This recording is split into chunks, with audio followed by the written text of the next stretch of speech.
everyone! Come with me today and let's learn some Spanish. Today we are going to learn an expression which is in English, get along with.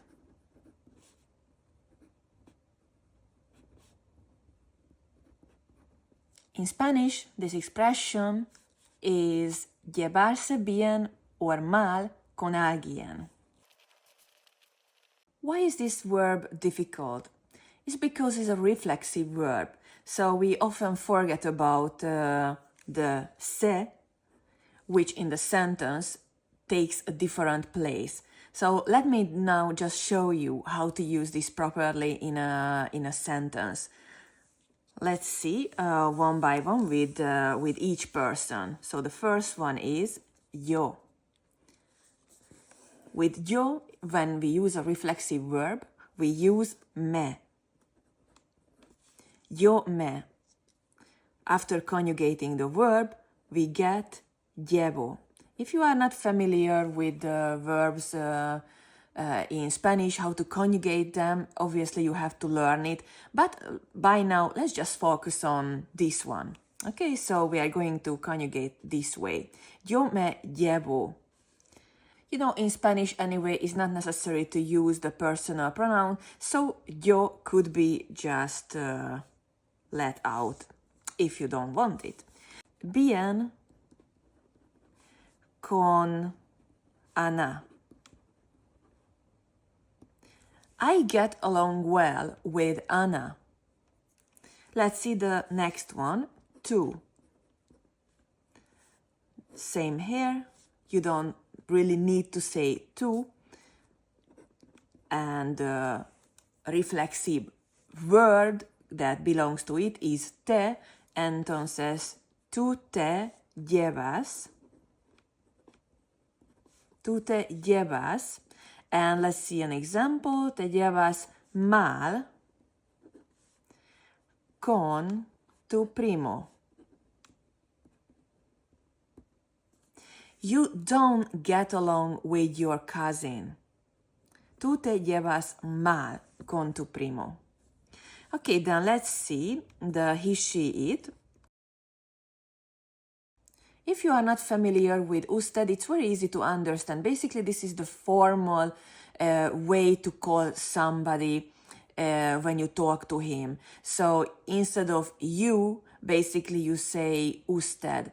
Then why is it here with él y ella? It's because of the conjugation.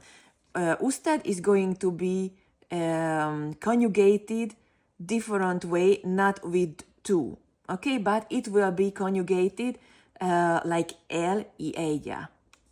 So let's see then. Then the reflexive word will be se, and the verb conjugated lleva. Él, ella, usted se lleva. And let's see an example. Se lleva, again, I am just going to put this again so you can see that is not necessary. Se lleva bien con su jefe. Okay, is like he or she gets along well with his boss. Then let's continue and let's see nosotros, which is the male, but if you know that the group only consists of women, then you would say nosotras. Anyway, the reflexive word would be nos. Nosotros nos o nosotras nos llevamos.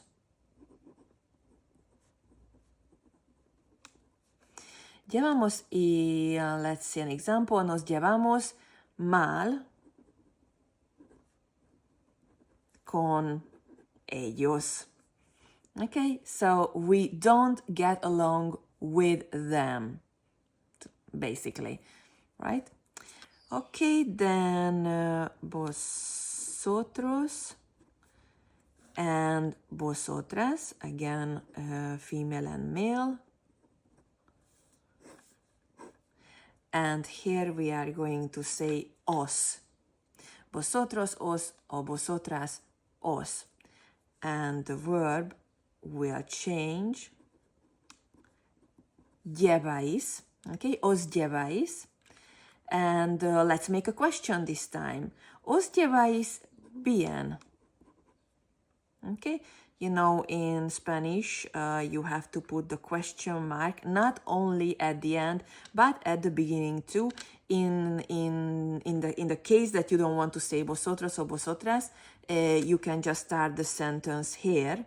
But if you want to say it, then obviously in writing you put it in front of it. So, os lleváis bien? Do you guys get along? And absolutely, you don't need the vosotras. Is because of the conjugation, is clear that we are talking about you in plural.